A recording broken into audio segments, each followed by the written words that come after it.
본 방송은 성남문화재단 마을미디어 지원사업으로 제작되었습니다.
성남 별당, 성남순이 간다.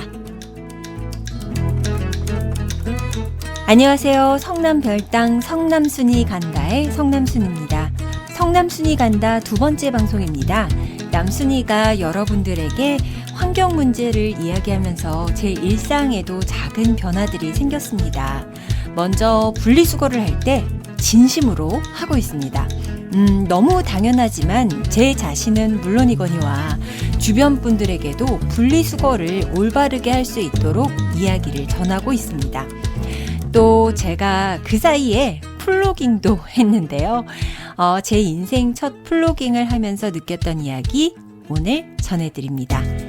자, 그럼 성남순이 간다 두 번째 이야기 출발합니다.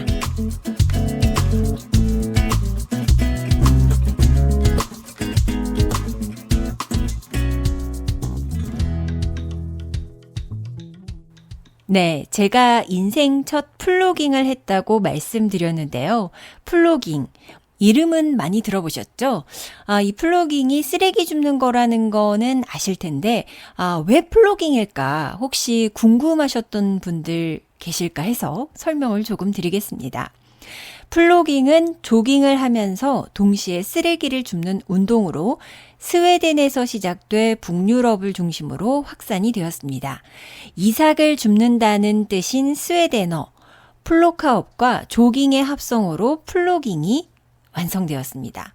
이 플로깅은 2016년에 처음 시작되었는데요. 저도 사실 플로깅이라고 하면 플로깅인지 플로깅인지 왜 플로깅이라고 해야 하는지 몰랐는데 이 스웨덴어와 영어의 합성으로 생겨났다고 하니 이제야 이해가 좀 됐습니다. 플로깅은 쓰레기를 줍기 위해 앉았다 일어나는 동작이 이 스쿼트 운동 자세와 비슷하다는 데서 생겨났는데 이런 의미라면 남순이는 그냥 쓰레기 줍기만 했습니다. 일단 뛰지 않았고요. 또 앉았다 일어서지 않았습니다. 집게를 사용했거든요. 사실 조깅의 개념이었다면 매일 하는 것이 바람직한데 저는 매일은 하지 못했고 2주에 한 번 정도로 5월 초부터 총 4회를 했습니다. 일단 오전 시간에 나가서 동네 한 바퀴를 도는 것으로 시작했는데요. 처음에는 의외로 쓰레기가 없어서 했습니다. 그런데 역시 들여다보니까 보이더라고요. 처음 나갔을 때는 주말에 산책도 할 겸 아이를 데리고 나갔는데요. 저희 아이의 첫 플로깅 소감을 살짝 전해봅니다. 안녕하세요. 저는 엄마와 함께 공원에서 플로깅을 했는데요. 처음에 들어갔을 때는 별로 쓰레기가 없어 보였지만 찾아보니 쓰레기들이 많더라고요. 플라스틱 캔, 과자 봉지, 그리고 담배꽁초가 제일 많았어요. 그래서 풀들이 오염되고 그게 커져서 지구가 오염되는 거라고 생각하고 있습니다. 네. 저희 아이가 처음엔 엄마 쓰레기가 없네 하더니 담배꽁초가 왜 이렇게 많아로 시작해서 거의 10리터 쓰레기 봉투를 다 채울 정도로 쓰레기를 많이 주었습니다. 물론 부피가 있었던 캔이나 플라스틱 컵도 있었지만 작지만 아주 많았던 것은 담배꽁초였어요. 특히 한 자리에 집중적으로 여기저기 떨어진 담배꽁초가 많았는데요. 아무래도 모여서 흡연을 하다 보니까 그런 것이 아닐까 하는 생각도 들었고, 약간 흡연 뭐라고 할까요? 핫플레이스? 흡연에 적합한 공간이 이곳인가 싶을 정도로 좀 유독 많이 떨어진 그런 스팟이 있기도 했습니다. 그리고 또 이 담배꽁초 쓰레기는 담배 필터만 있는 꽁초도 있었는데요. 아무래도 버려진 지 시간이 꽤 지난 것이 아니었을까 싶었어요. 딱 보면 나뭇가지 조각인가 싶은데 집어들면 갈라진 담배 필터라는 걸 쉽게 알아볼 수 있었습니다. 그리고 조금 속상했던 부분은 길가에 수목들이 있잖아요. 그런데 그 수목들 사이에, 가지 사이에 담배꽁초가 꽂혀져 있는 것도 있었어요. 아마도 차 타고 가시면서 휙 버리시거나, 걷다가 휙 버리시거나 한 것이 날아와서 꽂힌 게 아닌가 하는 추측을 했습니다. 그런데 이런 추측을 하다 보니, 이거 불로 번지면 어쩌지 하는 걱정도 되더라고요. 그러면서 길거리 쓰레기, 담배꽁초 어떻게 하면 줄일 수 있지 하는 생각이 들었습니다. 흡연 금지 구역이라고 적혀 있어도 담배꽁초는 버젓이 버려져 있었고, 흡연이 이런 불편함을 초래한다라고 말해도 개인의 기호기 때문에 마냥 막을 수만도 없고, 그냥 저는 고민을 좀 하면서 걸었는데 막연하게 개인 재떨이를 들고 다니면 좋겠다는 생각이 들었습니다. 그러다가 개인 재떨이를 들고 다닐까? 사람들이? 그런 생각도 들더라고요. 그러다가 한 며칠 뒤였나? 우연히 본 영상에서 과거에는 개인 재떨이, 휴대용 재떨이가 있었다라는 그런 영상을 봤어요. 그래서 혹시나 싶어서 조금 더 찾아봤더니 지금도 판매는 하고 있더라고요. 그리고 구매 리뷰도 꽤 있었습니다. 그러고 보면 아마 들고 다니시는 분들도 계시구나 싶어서 놀랍기도 했고 반갑기도 하고 했습니다. 그런데 또 한편으로 생각해 보면 이 담배꽁초를 들고 다니면 냄새도 날 테고 또 쓰레기잖아요. 그러다 보니 일부러 들고 다니려고 하지 않겠다는 생각도 좀 들었습니다. 그렇다면 휴대용 재떨이 의무화는 어떨까 하는 생각 해봤는데요. 2022년 WHO에서는 매년 약 4조 5천억 개의 담배 필터가 바다와 강, 도로와 바닥, 해변 등에 버려지고 있다고 전하면서 환경에 막대한 악영향을 끼친다며 이 담배 필터를 금지해야 한다고 촉구했습니다. 또한 국제해양환경단체인 해양보존센터에서는 지난 32년간 전 세계 해변에서 수거한 해양 쓰레기의 3분의 1이 담배꽁초라고도 발표했습니다. 놀랍죠? 무엇보다도 담배 필터에는 니코틴, 납을 비롯한 7,000가지의 화학물질이 유출되고 있고 또 꽁초의 미세 플라스틱이 해양 생물들에게 흡수가 되면서 결국 우리 식탁에 되돌아오는 위험까지 있다고 할 수 있겠죠.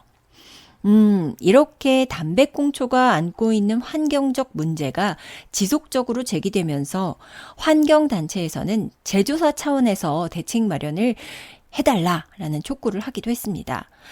이에 담배 제조사인 KT&G 측은 2022년에 이런 발표를 했습니다.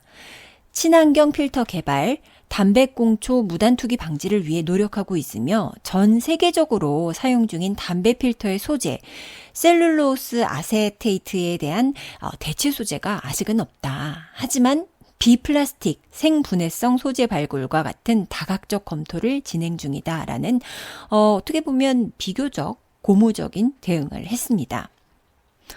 이렇게 무단 투기된 담배꽁초는 환경 문제 말고도 또 다른 피해를 주기도 하는데요. 장마가 시작되었죠.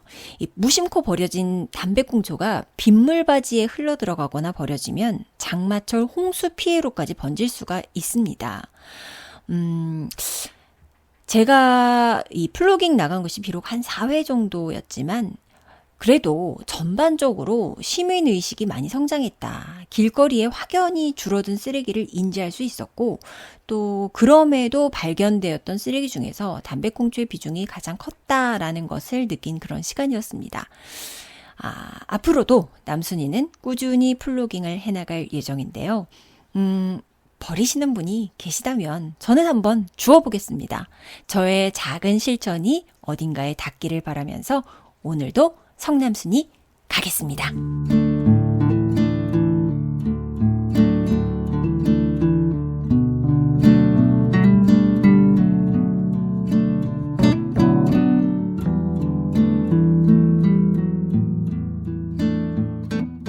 네, 오늘 남순이가 알려드리는 제대로 된 분리배출은 바로 스티로폼입니다. 스티로폼, 우리 일상에서 포장재로 많이 사용되는데요. 스티로폼은 분해되는데 무려 500년 이상이 소요된다고 합니다. 제가 이번 플로깅을 하면서 이 스티로폼도 한 2번 정도 발견했는데요. 땅에 묻혀 있었습니다. 특히 식물 주변에 여러 조각들이 같이 묻혀 있었던 걸로 봐서는 식물을 심으면서 화분 아래에 배수충으로 쌓아두었던 스티로폼을 그대로 옮겨 심은 게 아닌가. 그래서 묻혀진 게 아닌가 하는 어디까지나 저의 추측을 해보았습니다. 땅에 묻혀 있다 보니까 쉽게 빠지지도 않았고 또 이 스티로폼이 땅 속에 있다는 것이 어쩐지 찝찝하기도 하고 또 바다 쓰레기 중에 부표로 사용된 이 스티로폼 부스러기가 수거가 안 돼서 가장 큰 애를 먹는 소재 중에 하나였다고 들었기 때문에 제 나름대로 들고 있던 집게로 파서 되는 만큼 수거를 했습니다. 너무 깊어서 저 개인 혼자서 이렇게 땅을 파도 될까? 이렇게 헤집어내도 될까? 하는 것이 조금 부담이 되어서 다 파내지는 못했는데요. 제가 그 스팟을 기억해 두고 있기 때문에 조만간 다시 한번 가볼 생각입니다. 이번에도 파내기가 불가하다면 한번 구청에 문의를 드려볼까 하는 생각도 하고 있습니다. 제가 스티로폼 제대로 된 분리수거, 분리배출 이야기 드리면서 서두가 조금 길어졌는데요. 그럼 어떤 것을 스티로폼으로 분리해야 하는지 설명드리겠습니다. 스티로폼은 PS, 그러니까 폴리스틸렌 재질 안에 공기를 집어넣어 팽창시킨 플라스틱 소재입니다. 우리가 일반적으로 아는 플라스틱과 모양은 다르지만 같은 플라스틱류라고 할 수 있겠습니다. 가장 먼저 집에서 배출되는 스티로폼 쓰레기, 바로 상자죠. 요즘 식품 배달시키면서 이 상자에 넣어서 보내는 것만큼 보냉 효과 탁월하고 안전하게 배달되는 상자가 없습니다. 일상에서 참 유용하게 쓰이는 소재죠. 이 스티로폼 상자를 버릴 때는 역시 내용물을 깔끔히 비우고 송장 테이프를 다 제거해서 배출하시면 됩니다. 또 컵라면이나 도시락 용기도 분리배출이 가능한데요. 용기 중에서도 하얀색 스티로폼이면 가능하다고 생각하시면 되겠습니다. 근데 이 용기들은 보통 국물이나 양념 자국이 좀 남아있기 마련인데요. 조금 번거로우실지 모르겠지만 물로 잘 헹궈서 햇빛을 한 일주일 정도 쬐어주면 다시 하얗게 변한다고 합니다. 그러면 그 상태로 분리배출하시면 되는 거죠. 일주일이나 햇빛을 쬐어줘야 돼 하는 생각도 드시겠지만 양념이 제거되지 않으면 분리배출을 해도 재활용이 불가능하다고 합니다. 제가 예전에 분리수거장에 분리배출하러 나갔다가 관리해 주시는 분께서 혼잣말로 성토를 하고 계시는 거를 들었던 기억이 나더라고요. 여기 스티로폼에는 흰색 말고 이렇게 빨간 거 버리면 안 되는데, 사람들이 말이야, 하면서 이 라면 용기를 하나하나 다 빼내고 계셨어요. 그때는 뭐 이해를 못 했죠. 그리고, 내가 버린 거 아닌데, 왜 나 들으라고 하시는 말씀인가? 이런 생각도 들고 했는데, 이게 한 10년 전쯤 이야기거든요.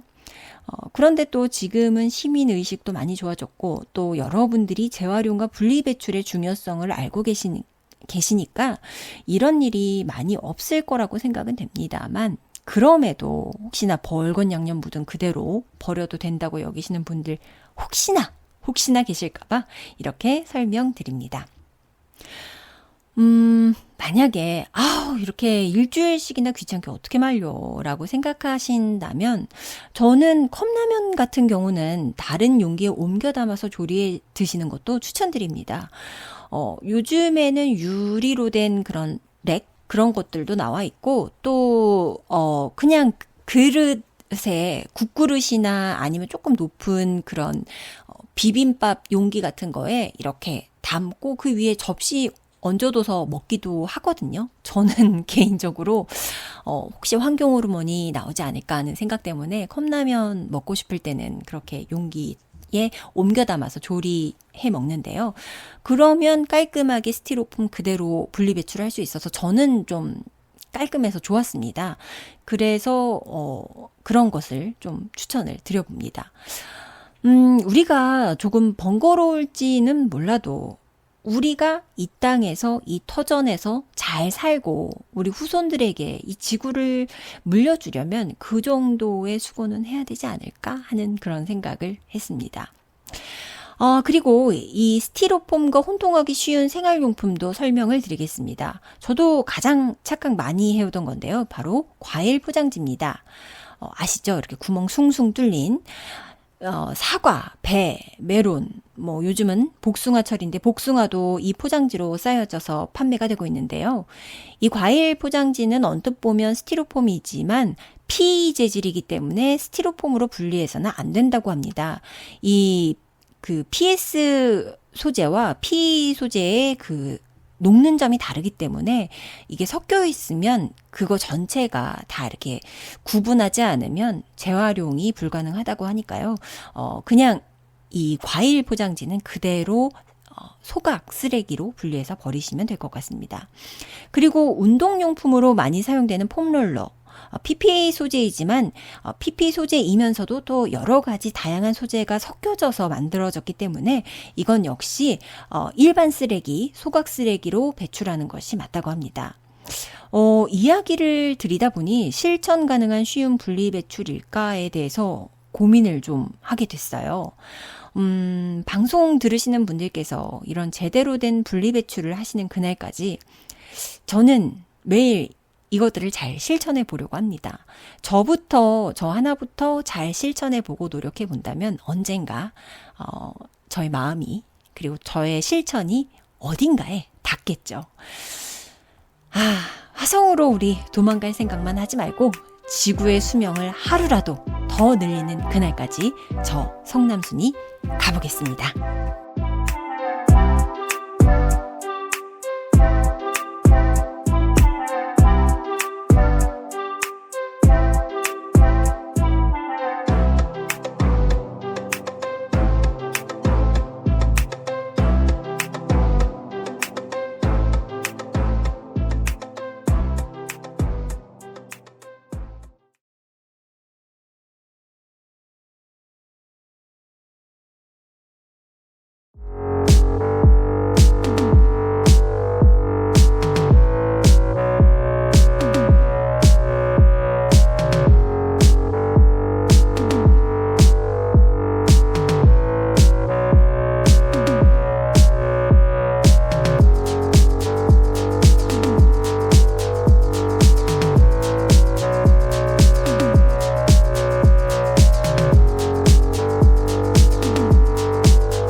우리의 작은 실천으로 이 커다란 지구를 지켜봐요.